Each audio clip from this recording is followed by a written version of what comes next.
The earliest archaeological artifacts, in this case ceramics, found at the site that is now Dubai, date back to the 3rd or 4th century. Possibly the earliest mention of Dubai as the name of the region comes from the Book of Geography written in 1095. Though people had long lived in the area, the modern city of Dubai is believed to have been established in the early 18th century. During this time, it was a small fishing village that relied principally on pearl diving and the pearl trade. Within a century, the population had grown to 700 to 800 residents. Following the British campaign of 1819, Dubai signed the General Maritime Treaty of 1820, which aimed to curb the piracy going on in the region. As a port city, being on good terms with the British was a solid tactical decision at the time.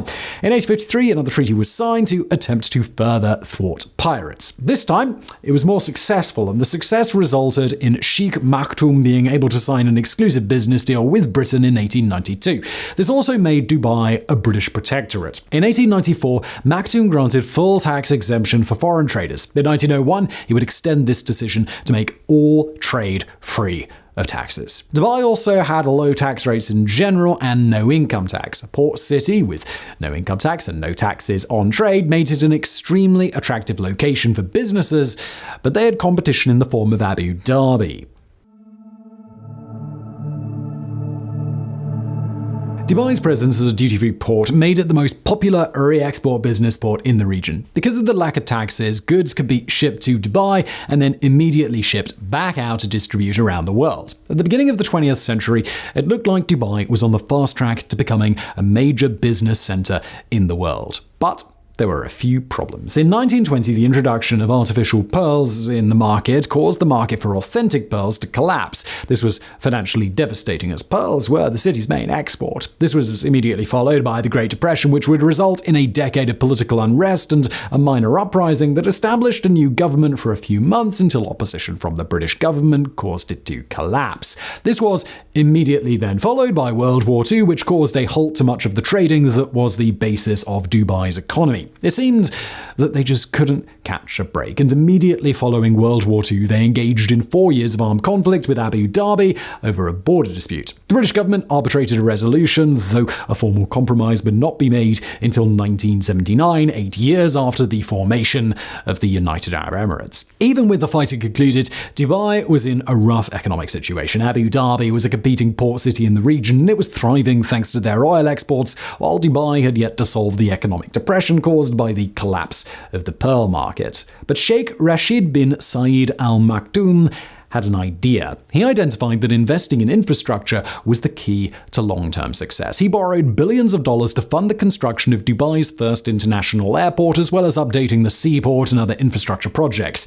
It was a good idea, and it may have been enough to reverse their fortunes on its own. Luckily for the people of Dubai, they wouldn't have to find out. The real turning point came in 1966 when oil was discovered in Dubai. Immediately, investments were made in drilling infrastructure. At the same time, Dubai abandoned the Persian Gulf rupee, the currency issued by the government of India, which had recently been devalued. Instead, they joined with the newly independent state of Qatar to create their own currency, the rial. The combination of oil exportation and a new currency, along with continued focus on infrastructure, enabled Dubai to rapidly expand and not only become a center of commerce, but of culture as well. Today, Dubai is a popular tourist destination for the rich and famous. With its glamorous nightclubs and hotels, many have described it as the Las Vegas of the Middle East, except without any of the gambling and with tight restrictions on alcohol consumption, though drinking laws for tourists are more lax. It's both one of the safest cities in the world as well as one of the wealthiest, and it is the largest wealth center in Africa and the Middle East. It is a truly modern city, full of massive skyscrapers, beach clubs, and sports clubs. At the time it was built, the Dubai Mall was the largest mall in the world by total land area, and it still scored second only to the Iran Mall. Not only is the city of Dubai a popular tourist destination, it is a popular destination for Western expatriates to move to for business and retirement. Though they did introduce a 5% VAT in 2018 after over a century of duty-free trading, taxes are still extremely low and there is still no income tax. Thanks to some shrewd policy decisions as well as the continued emphasis on infrastructure, Dubai has succeeded in turning a city that was on the verge of economic collapse into one of the economic capitals of the globe. And it's important to know that when we say continued emphasis on infrastructure, we mean that quite literally. The city still has constant, ongoing construction projects to ensure that everything remains as modern and luxurious as possible. This is the Dubai that visitors will see today. But there is a much darker side beneath the skyscrapers. Dubai's rapid expansion of infrastructure could be seen as nothing short of a miracle, and it is a miracle that would not have been possible were it not built on the backs of modern-day slaves. Although slavery was officially outlawed in the UAE by 1963, this was only on paper. Dubai utilizes the kafala system, which means sponsorship system for migrant workers.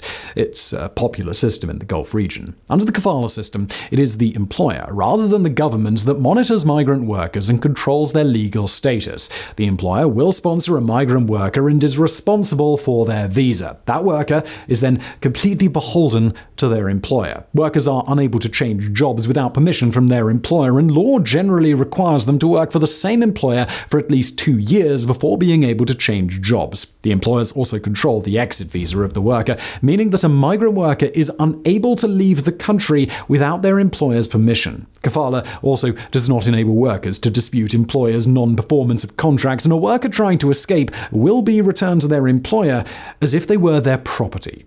Now, as bad as all of that probably sounds, that's just the basic legal framework of the kafala system. The practical implementation of the system has allowed for employers to pervert it into a form of slavery without facing any repercussions. South Asian migrants make up approximately 42.5% of the workforce in Dubai. These migrants come from impoverished areas in places like India and Pakistan, and are people who are tricked by promises of a better life. Advertisements may offer a salary of $300 per month plus room and board for a 9-to-5 Monday through Friday manual labor job. To the impoverished people, these job offers sound great. The salary's slightly below the average monthly salary in Pakistan or India, but these workers were earning well below the national average. The promise of free food and lodging goes a long way, as well as it would be free to send the majority of the wages home to their families. What the workers, most of whom are illiterate, didn't realize is just how expensive the cost of living in Dubai is. That $300 per month is roughly 6.5% of the average salary in Dubai.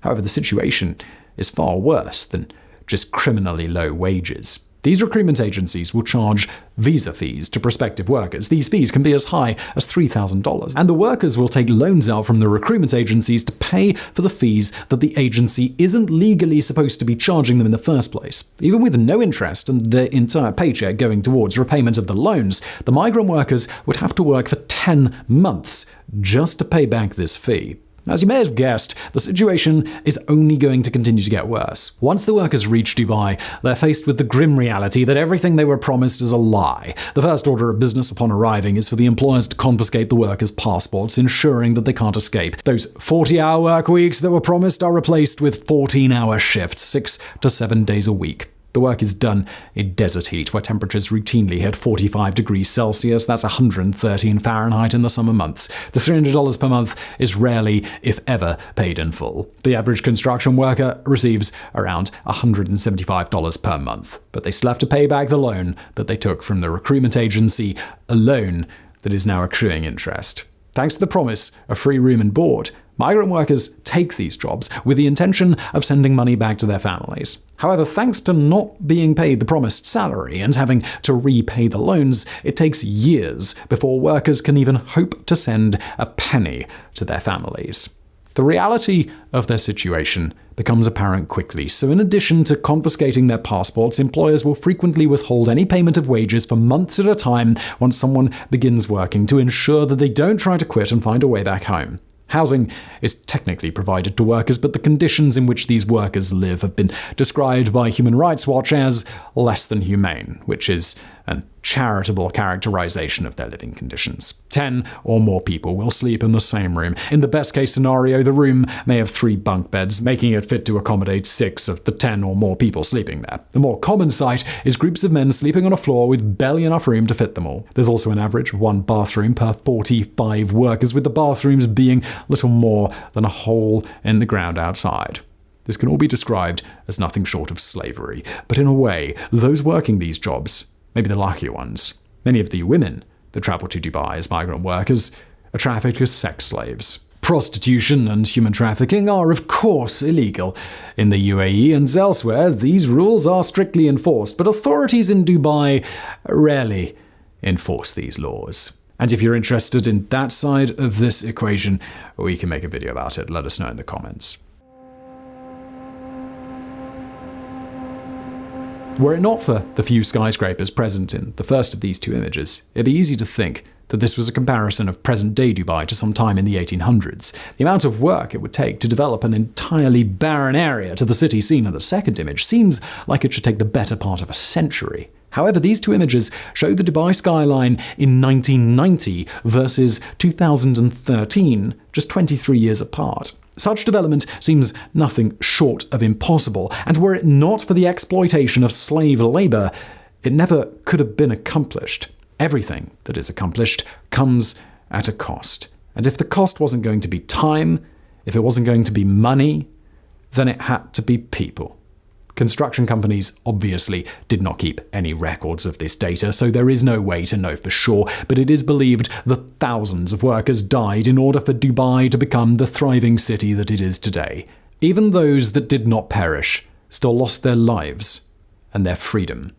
Instead, they were conscripted to an existence of grueling, physical labor for little to no pay, and surely not enough pay for them to be free of their debt to their recruiting agency. Others still were sold into prostitution, forced to entertain the wealthy elite that traveled to the city for business and pleasure.